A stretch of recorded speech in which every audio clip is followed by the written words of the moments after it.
from POCculture.com. Iris, how are you? Hey, good. How are you? Great. Happy to chat with you. Really enjoyed your movie. I have to ask, Sandra Oh obviously is the star. She's so amazing. Yeah. And I don't know if you've had a chance to watch Turning Red yet. She plays a mom in that film as Yes. well. So what is it about the amazing Sandra Oh that makes her such a perfect, like really complicated mother figure? Yeah, it's so funny the timing with Turning Red. I was away this weekend, so I haven't had a chance to watch it. I'm so excited.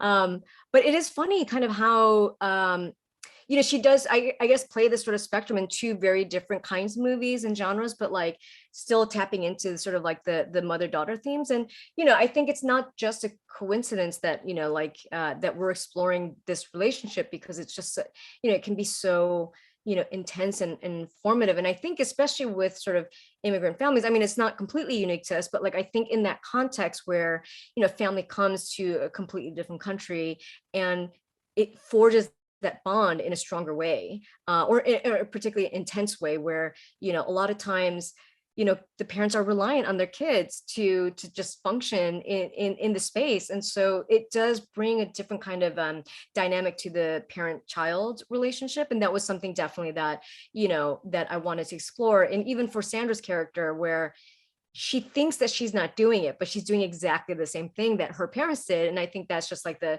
sort of dramatic irony that like most people go through, is that like by the time you actually turn into your parents, you're like, when did that happen? 100%. It's something that I fear all the time for Yeah. myself. Yeah. This is a horror story, but really, I feel like it's an immigrant trauma story. And like you said, kind of a generational trauma story. Mm. I know that you seem to really have an interest in that Korean immigrant um, family trauma dynamic from your documentary, House of Yeah. Sa. Um, how did you come up with this specific story, since I know you wrote and directed? Yeah, it was a little bit of a not direct path into actually exploring this. I knew I wanted to write a contained genre script, that was something that I would be able to hopefully direct myself. And so I purposely kind of made it within those sort of constraints of, so just thinking strategically of like, what's the story that I want to explore, but in a way that could actually help me get it made. And so so at first I was exploring more just sort of a straightforward genre piece, and I was having a hard time finding my way in. And then my partner, who's a writer, really encouraged me to just like stop thinking about the thing that I thought people might want, and just write the thing that I felt connected to. And if that meant actually putting in Korean American characters, that I should not be afraid to do so.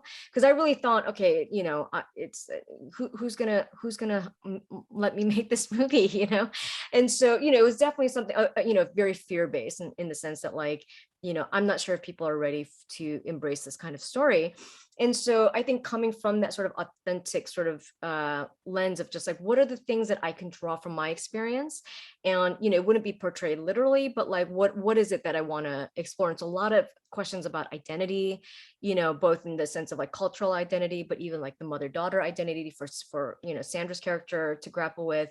you know those are the things that terrify me, just in terms of like that what happens in your brain, what's real, what's not. And so that really became sort of the way into the story. I love that. And as a Korean second generation Korean American myself, it Mm, certainly resonated with me. Um, the ideas of like language and names play a big part in this yeah. story. Even if it's not the central theme, there's the moment where, Fivel's uncle comes and Yeah. there's like that moment of names and you can't speak Korean and all of Yeah. that. Um, what's the message that you hope like Korean Americans like myself and yourself, others will take away from watching this story?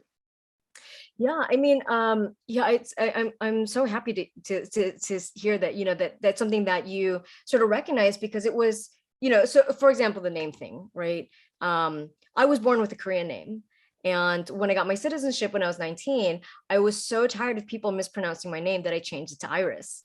And so, what's kind of funny is that like all of my high school friends and my most of my family members still call me by my Korean name, because it's hard for them to just pivot. They're like, "You're not Iris. What are you talking about?" But everyone that I met afterward only knows me as Iris. And so when they somehow, confront people that I know from the past, and they're like, what's happening here? It was like, so like that definitely was something that I was kind of drawing upon in terms of that name change of like, this person trying to hide not only their identity but their past, and part of the way to do that is by changing the name and by sort of like not embracing the language. And language is so reflective of our cultures and our identities that for them to just have that sort of conversation of like, what does it mean to be American, what does it mean to be Korean, and also like the specific experience of Korean American, which I don't think has really been, we haven't had the opportunity to explore it as much in film. And so like that part's very exciting to like, I know that a lot of people are very familiar with like Asian horror, but like that's Asian horror, that's that's different from Asian American experience, and I really wanted to try to like be mindful of that specific lens. Yeah, 100%. I love that distinction because it's a very Korean American story or Asian American story. I had to laugh. I almost started our interview calling you Irish because I read your Angry Asian Man profile from a while back. That's to fill you. Right. And so it's interesting because going to your name, your Korean name is Kyungmi, right? Yeah. And so now it seems like recently a lot of Asian Americans are kind of going back to embrace that that part of their background and origins. And Yeah. so how have you experienced that? Like you changed your name, you talked about your friendships. I mean, do you ever consider like going back to using your Korean name or even using a combination? Not really, because I don't think I've completely rejected my Korean name. It's actually my middle name now. And so that's what the K stands for. And there are plenty of people in my life that still call me by my Korean name.